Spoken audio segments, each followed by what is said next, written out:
안녕하세요. 국어역 강사 송영주입니다. 자, 이번 시간은 2강 생각의 시작점에 대해서 공부해 보도록 하겠습니다. 자, 무엇을 설명하는 문장인가? 자, 지난 시간에 배웠던 것을 잠깐 떠올려 볼까요? 우리가 문장을 딱 봤을 때 가장 먼저 만나게 되는 것은 일반적으로 주어라고 말씀을 드렸습니다.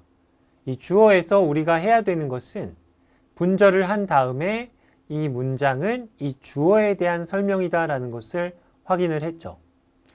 근데 경우에 따라서는 이 문장이 무엇에 대한 것인가를 물었을 때 주어에서 답을 찾지 못하는 경우가 있습니다. 자, 그때 활용할 수 있는 것이 시작점인데요. 자, 예문을 통해서 한번 보겠습니다. 자, 예문 21번을 지난 시간에 했던 대로 한번 정리를 해볼게요. 반추위에는 여러 종류의 미생물이 서식하고 있다. 이렇게 잘랐을 때 뒤에 나오는 서식하고 있다에서 무엇이 서식하고 있는가? 바로 앞에 나오는 여러 종류의 미생물이 서식을 하고 있는 것이죠. 지난 시간에 배웠던 대로 정리를 하면 이 문장은 여러 종류의 미생물에 대한 설명으로 보입니다. 자, 그런데 그렇게 정리를 했더니 굉장히 아쉬운 부분이 있죠. 이 뭐냐면 앞에 나오는 이 반추위에는입니다. 이 문장이 뭐냐고 물었을 때 여러 종류의 미생물이라고 정리를 하는 것보다 이렇게 하면 어떨까요? 반추위에 대한 설명이다 라고 정리를 하면 뭔가 이 내용에서 전달하고자 하는 바를 좀 더 구체적으로 잡은 느낌이 들죠. 이게 시작점입니다. 이 문장에서 주어는 앞에 나온 미생물이지만 여기서는 미생물을 잡는 것보다 그 앞에 나오는 반추위에 대한 설명으로 잡는 것이 좀 더 내용을 잘 표현했다라고 볼 수가 있겠죠. 이게 시작점입니다. 자, 시작점을 다시 한번 정리를 하겠습니다.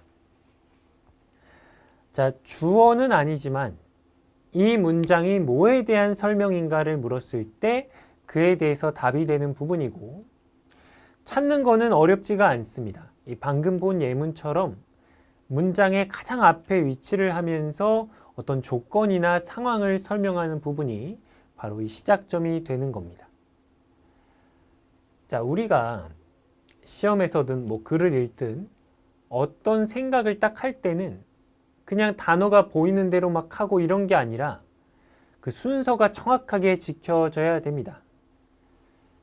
이름이 시작점인 이유는 이 생각의 시작점이라는 점에서 그 의미가 있는 것이죠. 자, 구체적인 예문을 통해서 시작점에서 생각을 시작한다는 게 어떤 의미인지 한번 살펴보겠습니다. 자, 예문 22번인데요. 자, 보면 시료의 목표 성분이 충분히 많다면 하는 이 부분이 주어는 아니지만 뒤따라오는 이 모든 내용에 있어서 가장 먼저 확인을 해야 되는 부분이죠. 그러니까 예를 들어서 뒤에를 좀 더 볼게요.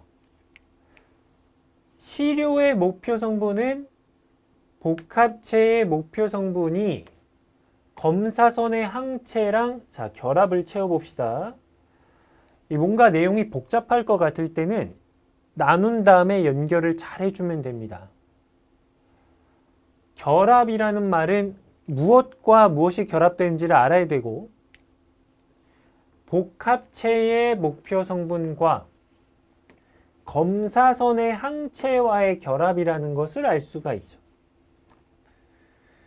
이 결합하는 것을 방해하는 것이 바로 시료의 목표 성분입니다. 자, 이렇게 정리를 할 수가 있는데